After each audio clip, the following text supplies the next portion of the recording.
Hi, my name is Bob, and I approve this message. I got the magic in me. Every time I touch that track, it turns into gold. Hey guys, today we're going to start practicing renaming fractions so that when you go on to the next day of a lesson, you're going to be subtracting mixed numbers with unlike denominators and renaming, so that we're going to just practice what that looks like to give all the names for a mixed number that you can. So what we're going to do is, if you remember, we did this probably a couple months ago in school, but we did the cut the cake lesson, and we used our knowledge of breaking up pies into different equal sections and then renaming them after we cut them. So we'll go on that same path. So let's pretend that we are having a party and we want to have 6 different pies, because everybody likes to have a different flavor of pie. So let's think of some flavors of pie that we like.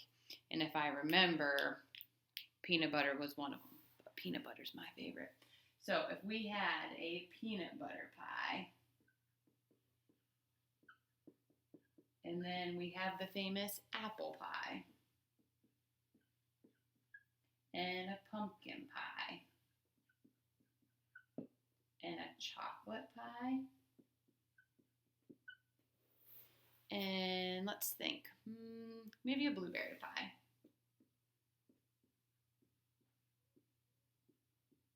And then the last, we could do a raspberry pie. Okay, so let's just pretend that we have 6 different pies that we're going to get ready for a party. So these are the representations of my pie. So right now, if I said, how many pies do I have? You might say 6.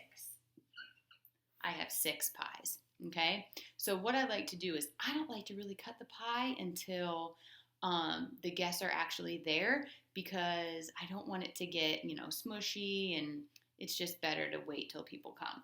So I'm going to wait until people come in order to cut my pie. And I also like to cut my pie into 6ths, so I can have 6 equal pieces so that they're really big, okay? So let's pretend that our friends came, and I'm going to get ready and cut my first pie. So I'm going to go ahead and cut my first pie. And I cut it into 6 equal pieces. Okay, so now, how many whole uncut pies do I have? 5. And then how many pieces to make up this whole pie? There are 6 sixths. Am I still looking at the same amount of pie? Yeah, that's my original 6th, but now that I cut this one, I have 5 whole pies, and then 6 sixths since I cut that. All right, so let's pretend our next set of friends come to our party, and we're going to cut the next pie. And we're going to cut that into 6ths too. So now I can look at my pies, and I have 4 full uncut pies. And now how many 6ths do I have? 1, 2, 3, 4, 5, 6, 7, 8, 9, 10, 11, 12. So that time I have 4 uncut pies, and then 12 sixths were the ones that are cut. Is this also representing the same 6 pies? Yes, these are all the same name for 6. And then we can continue on. If I go and cut the next pie, now how many whole pies do I have? I have 3. So we can also write it as 3, and then now we have to count our pieces again. So we're going to count 1, 2, 3, 4, 5, 6, 7, 8, 9, 10, 11, 12, 13, 14, 15, 16, 17, 18 sixths. And we're still looking at the same number. And then we're going to go ahead and cut our next pie into 6ths. So now how many whole pies do I have uncut? I have 2. And then we know we can count by 6s now. 6, 12, 18, 24 sixths. So that's another way that you can rename that fraction. And then we'll cut the last one, or not the next to the last one. And now how many whole pies do we have? We have 1. And then let's count by 6 to see how many, count by 6 sixes to see how many sixths that we have. 6, 12, 18, 24, 30.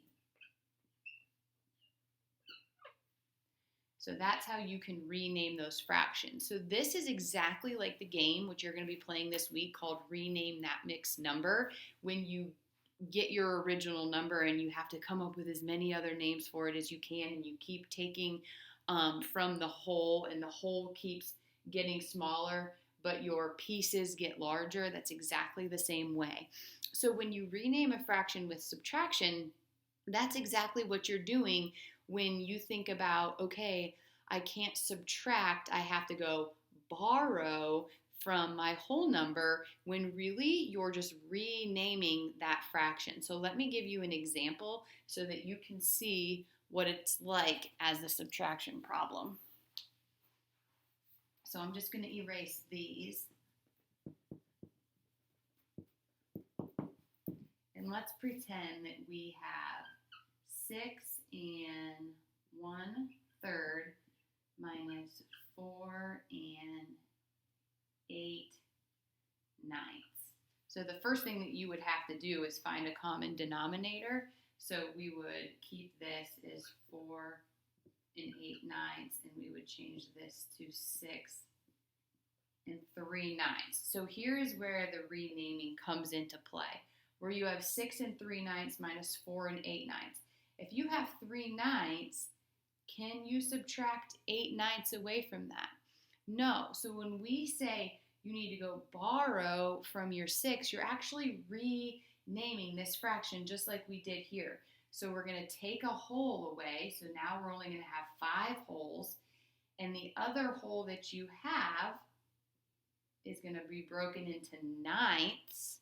So really you're now going to have 12 ninths. And we do that in order to make our numerator large enough to subtract our numerator from our second mixed number. So that's just renaming. I know sometimes we go like this, and we make that a 5, and then we add a whole because we're borrowing one whole. And in this case, our whole is broken into ninths. So if we have a whole, that is 9 ninths that we're adding to our 3/9. So 3/9 plus 9/9 is 12/9. So you'll get a little bit more information on subtracting mixed numbers with unlike denominators and renaming tomorrow. But today was just to get you back into the thinking of what does it look like to rename fractions, because fractions have lots of different names. So go ahead and continue on in your slides, and I'll see you guys later. Bye. Hi, my name is Bob, and I approve this message.